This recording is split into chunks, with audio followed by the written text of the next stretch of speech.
The following is a Tony Lasano podcast, an Opie show on the Radio Misfits Podcast Network. This is Free Kicks. So, Adam, I have a little clip here that I think you might be interested in. Okay. Remember the James Corden show? Sure. I can say Just remember. finished, right? Yeah, because it's over now. The last show was last week. And I thought this was interesting. They did one of those, the Hollywood Reporter followed him around. Yeah. Excuse me. Followed him around that last week. And they did a report. You can find it. It's on YouTube. But the reason I'm bringing it up right now is because there's a little clip in here that I think you might find interesting. All right, here we go. Okay. All right. The big applause sign above them. And always good to remember that. Well, my monologue mark here is the West Ham United club badge. That's what I stand on. It's beneath me, as it's beneath most teams in the Premier League at the moment. I thought that was funny. He has a little logo of West Ham on the ground. That, you know how they sometimes put a little X on there for people to know where they're supposed to stand during filming.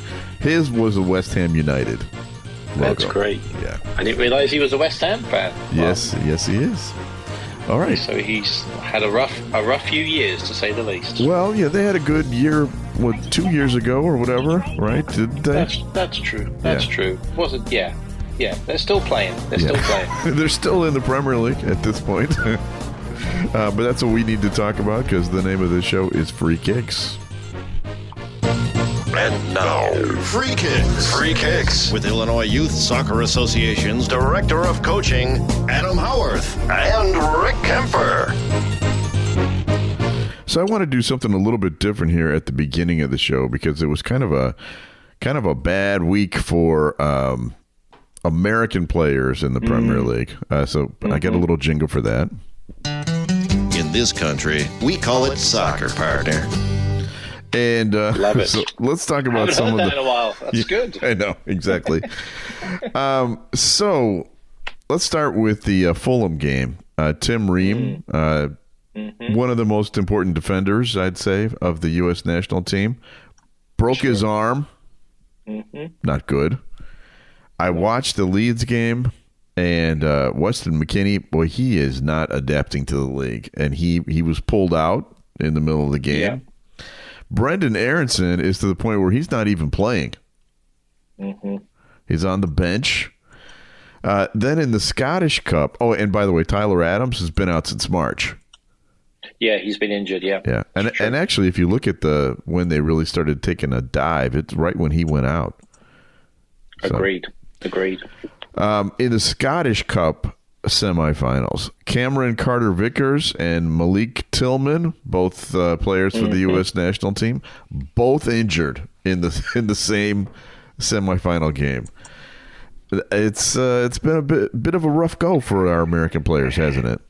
Yeah, you're absolutely right. I mean, if Soccer America, for those people who follow soccer in the United States, this was kind of the information source. They're now online pretty much, but they had a whole 2 articles on basically Americans getting injured this past weekend. So that gives you an idea of how big of a deal it was. And it's a shame because, they're getting ready to kind of finish the season, getting ready for the summer. Obviously, they've got some summer events and games with the U.S. national team. So it's really tough for these players. But kind of circling back with the Leeds thing, this is an interesting one. Breaking news here.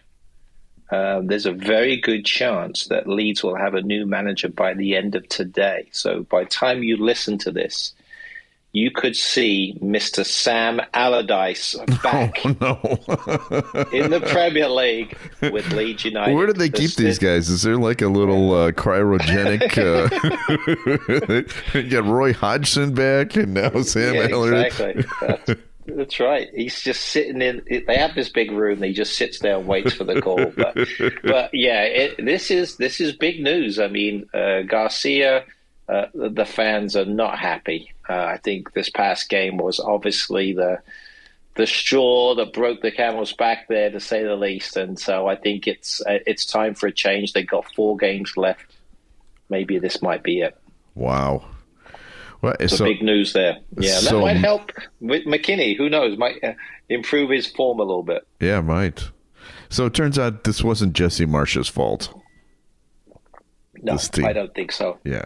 And to be fair, a lot of people were frustrated with him, I think, in terms of what was happening, but they certainly weren't playing as poorly as they have been now recently, that's for sure, conceding a lot of goals. Right. And so that makes it really difficult. And so hopefully, this might change. This might help them. We'll see. I mean, they've 15, 16 goals in the last 3 games. I mean, it's crazy.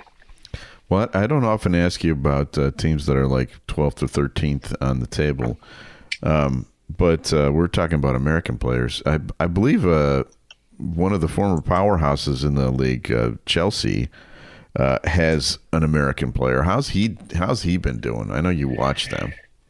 Somebody needs to. Yeah. I always fan Chelsea till I die. Come on, Rick, you know that. Yeah, I think Pulisic again is on the bench. Doesn't seem like Frank Lampard is a huge fan of him either. Yeah, they do have a game on tonight against Arsenal. Whether or not he might get some action, we'll see. But hasn't played at all. Kind of come in maybe 10 minutes the last games or so, and didn't play this past. Obviously, Chelsea didn't have a game this weekend, but obviously didn't play in the previous game. So, yeah, he's fit, but hasn't played much. So, all right. Well, hopefully they turn it around. And in the meantime, let's do this. Premier League football. What's happening on the pitch? With the other players, with the non-Americans. I'd say right now the most interesting battle is that battle for 4th place. We've got we had 2 crucial matches last weekend: Manchester United versus Aston Villa. Manchester United held on and won 1-0. Then there was Liverpool versus Tottenham, and Liverpool went out to a huge lead. Did you see any of that game? What a game. Yeah, what a game that was. I almost picked that as the game of the week. But, man, that was a heck of a game. The goal in the last minute and then the winner. Yeah. And, crazy. The final score 4-3. Liverpool wins. So now Manchester United has 2 games in hand and Liverpool has 1. But as they currently stand, as we record this on Tuesday, Manchester United number 4, Liverpool 5, Tottenham 6, Aston Villa 7. And what do you think? I mean, let's really. We've only got a few weeks left here. Why don't you lay it on the line there and tell me where you think it's going to end up? Yeah, I mean, I think where it stands right now is pretty close to how it could finish. I think when you look at the top 4, Man United is still quite a bit away ahead of Liverpool. I mean, they still got 5 games left. Liverpool has, and Manchester United got 6. But I think Liverpool is definitely cementing at least the Europa League position. Right. So in that 5th spot. Now, can they catch up Manchester United for 4th? Possibly. Depends on a bit of the run of Manchester United. That both those teams are playing well. They haven't lost in their last 5 games. Right. And then you look at the other teams, they've been a little bit more inconsistent. Certainly Tottenham, my goodness. I just can't see Tottenham getting back in the race, even though they did show a little bit more desire in that game against Liverpool to come back from 3-0 down. Yeah. My goodness, that was crazy. But yeah, I mean, Newcastle is playing very well. They're definitely pushing forward, cementing themselves as the 3rd place team.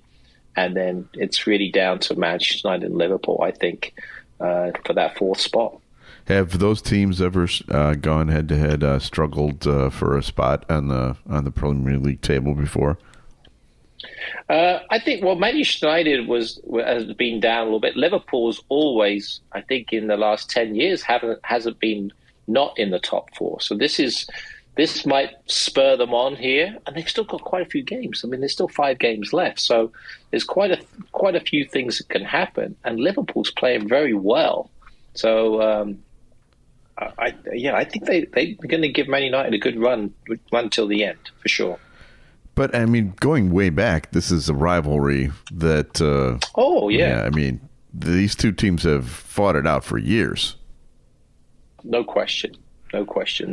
These are, when you think about the biggest game in England, when you look at the Premier League, Manchester United and Liverpool historically has been probably the biggest derby match, even though they're not necessarily derby teams. Right. But that's been the biggest rivalry.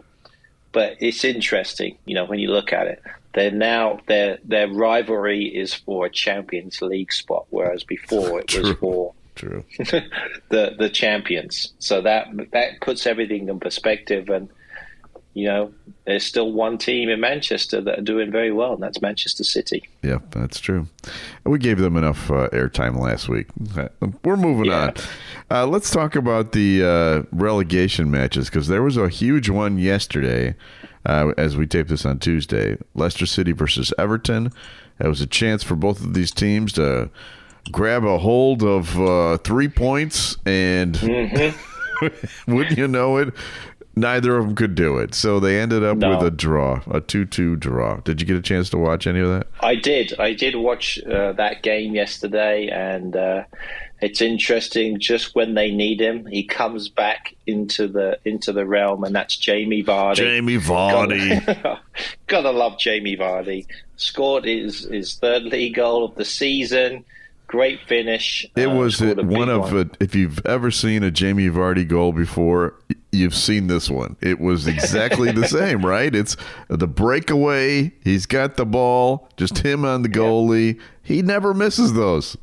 No, he doesn't. The only thing that I was surprised about was he didn't take the penalty kick. Yeah, I was shocked. True. Yeah. I thought maybe it's because obviously he hasn't been playing as much, but I would have put my money. I mean, and to be fair, that penalty kick Maddison took was horrendous. Yeah.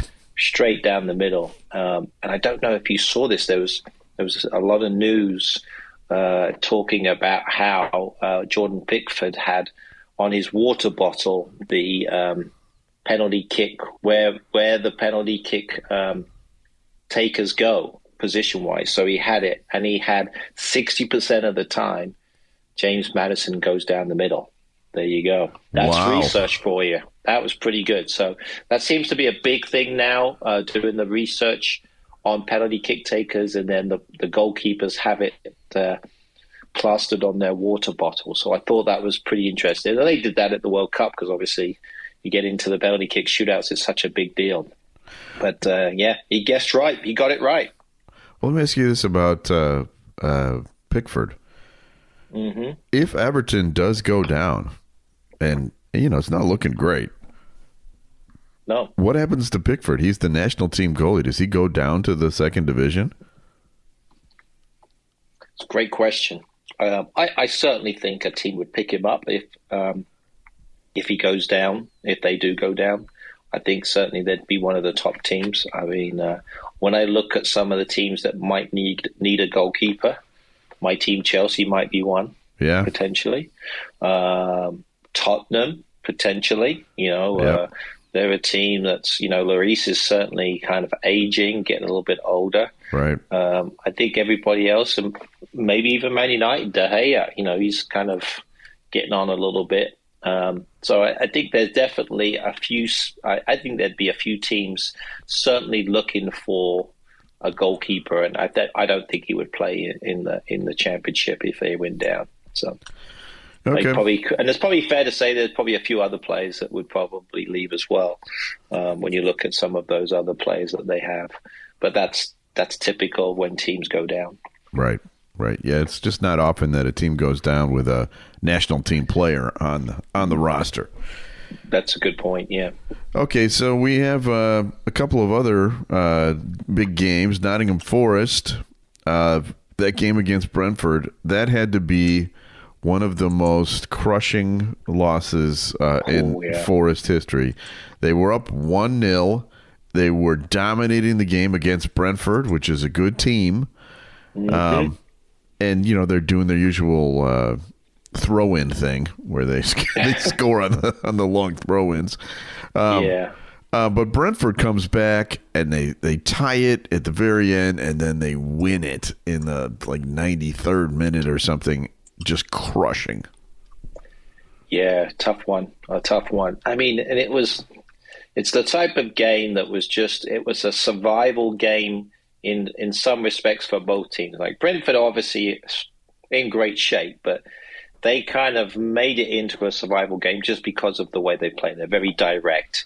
And the same thing with what Forest is doing. And realistically, what ends up happening in these latter stages of the season, all teams are very direct. They're trying to score goals off any way they can.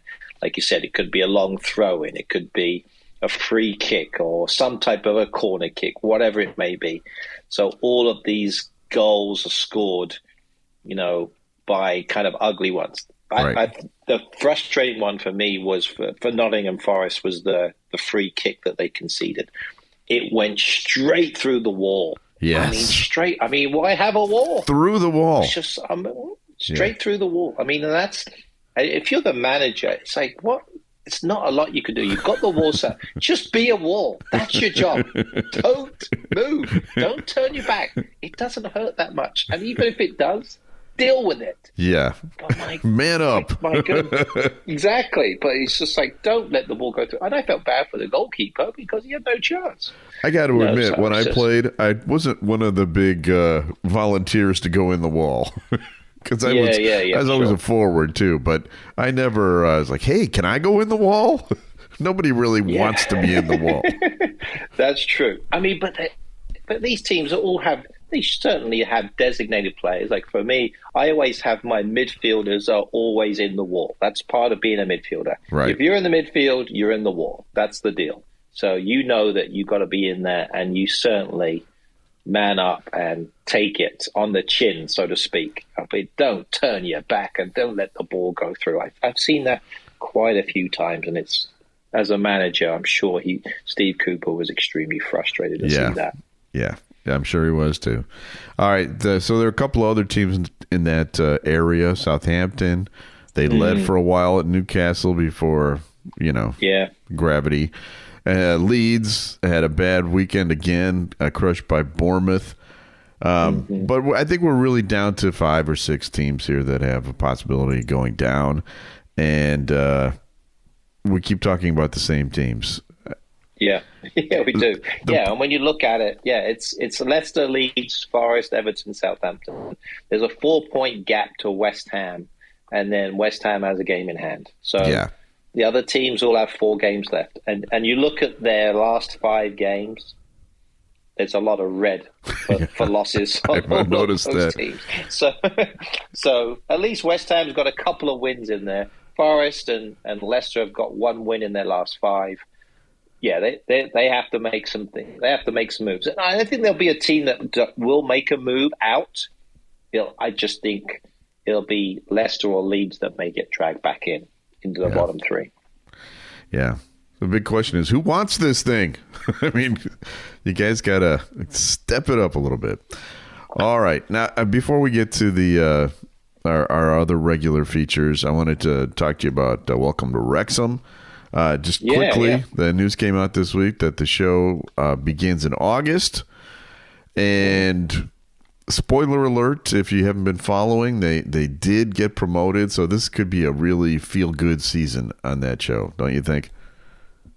I think so. I think everybody at least knows what happens, what took place. They've got themselves some massive games over the summer. I know they're playing against Manchester United. They're playing against Chelsea in July here this summer. Got some great friendlies. And from what I heard, they actually flew out the whole team. Ryan Reynolds and Rob McInerney, they're going to fly the whole team out to Las Vegas. You're kidding. For a party. Why not? Hey. Yeah, that's awesome. They deserve it. Yeah. Yeah, so that's the way to do it, right? So that's the thing. So it's just an amazing story when you think about it. They bought the team. Obviously, they've invested some serious money into it. But to get promoted, and now they're in the full professional divisions. They're going to be in League 2 next year. everybody wants to watch them. Everybody wants to see them. It's great. It's great. Yeah, and I mean they had a good run in the FA Cup. I'm sure that'll be part of the show. Did. So it'll be fun. Yeah. All right, Free Kicks is brought to you by the Illinois Youth Soccer Association. Illinois Youth Soccer has been proudly serving the Illinois soccer community since 1975. Illinois Youth Soccer is a non-profit corporation, official state association, and charter member of the U.S. Soccer Federation, and administers U.S. Soccer Federation coaching programs, the Olympic Development Program, and U.S. Soccer Federation referee programs. For more information, go to illinoisyouthsoccer.org. Okay, time for another feature. Time now to guess the Premier League star. All right, so let's see how you do on this one. All right. He is 27 years old, this Premier League star, and has played over 100 games for his current Premier League club. Now, this is going to be a little easier than the last couple of weeks. 100 games, you said? Over 100. Over 100. Okay. He's a goal scorer. All right, so this is going to be a little different than some of the other ones I've been doing lately. In fact, he has scored over 60 goals for his club in all competitions. Not this season, but his whole career. Okay. He wears number 17. Now, there aren't many Premier League stars that wear that number. All right, now I'm going to give you his resume. These are some of the teams that he played on. He's been all over the place. His career includes stops at Northampton Town, Shrewsbury, Barnsley, Wigan, Scunthorpe United, and Peterborough United. Wow. Yeah, he's been everywhere. He's played. Yeah, he's been in the lower leagues for a while, and then came up. That's an interesting one. Here's something I didn't know about him until I did the research. He's allegedly a bit of a gambler. Currently being investigated for over 250 incidents. Okay. All right.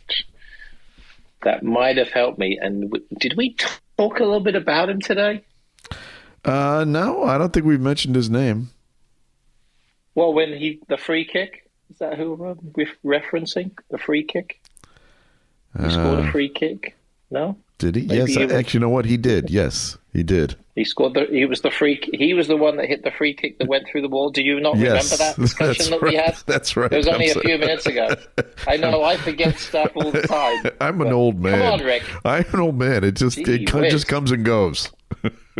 Yeah, it's like, do we have to record this again? Is that what you want to do? I mean, we can. I've got to get my second cup of coffee here. Yes, we did. Funny. I forgot that he was the one that took that. Oh, yeah. He was the one that scored the goal that went through the wall. That's true. About yes. That. And what was his name, though? Smarty Pants? Well, and here's the thing. Not many people know this. I saw him live play his first game for England. Oh, really? Against Ukraine? Was that just when you were just over there? Okay. When we were there, his first appearance. He didn't score, but hey, he was there. First game. The interesting thing was all of those teams that he played for. I had no idea he played on so many teams, especially on loan. But it is, of course, Mr. Ivan Toney, who is having a heck of a season. But we'll see what happens with these alleged breaches of gambling laws that took place. We'll see if that could deal with a big suspension. Because if you remember, Kieran Trippier had some, and he didn't have half as many of that, and I think he was out for half a dozen games or so, maybe if not more. Right. So I would expect Tony to be probably suspended for quite a bit, to be fair. But if he's not betting on his team, that makes a difference, right? That's a great question. I don't know all of the ins and outs, and I wouldn't want to speculate. But it doesn't look good either way. You shouldn't be gambling either way on anything. So just one of those things. My last clue was going to be he shares a first name with the Terrible. Okay. I think you might have gotten it on that one. Yeah, might have gotten that one. All right, time for another feature. Now time for Adam's Weekend Soccer TV Tip. Okay, what do we have coming up this weekend? Yeah, we still got games this week, which is exciting. Yeah, there's games throughout the entire week, too, yes. Basically every day, Tuesday, Wednesday, Thursday, and then we get back to it on Saturday with kind of a more regular schedule here, Saturday, Sunday, Monday.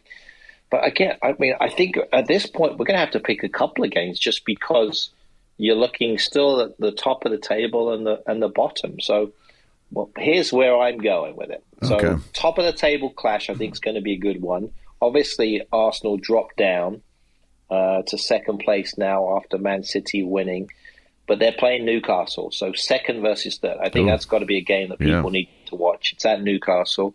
I mean, there's going to be a great opportunity for Newcastle to solidify their third place and be in the Champions League next year. That's unbelievable for them. Be in the Champions League. And then the other big one, I think, is going to be, it will have probably massive ramifications in terms of, the league table, especially at the bottom. Nottingham Forest against Southampton on Monday night. 8 o'clock kickoff in England, so 2 o'clock kickoff here. That's going to be a great. I mean, that could really determine whether or not Southampton are down. It's their last chance, right? Southampton's. I mean, they probably have got one more game after that. I mean, they're still. But if they lose that one, they're going to be now. Again, depending on Everton, they'll be at least 9 points away from safety, right? Depending on what happens. It's going to be really. If Everton wins on the weekend, they'll be at least 8 points away. So it's not looking good. So Southampton, it's almost a must-win, as they say. It's a must-win game for sure. Okay. So those are the two ones. Yeah, Saturday and Monday. Yeah, I will be checking those out. All right, Free Kicks is brought to you by Green White Soccer Club. 65 years of soccer excellence. Green White provides a great travel soccer program for kids of all ages. And we've got a big tournament coming up. We'll tell you more about that in the coming weeks here.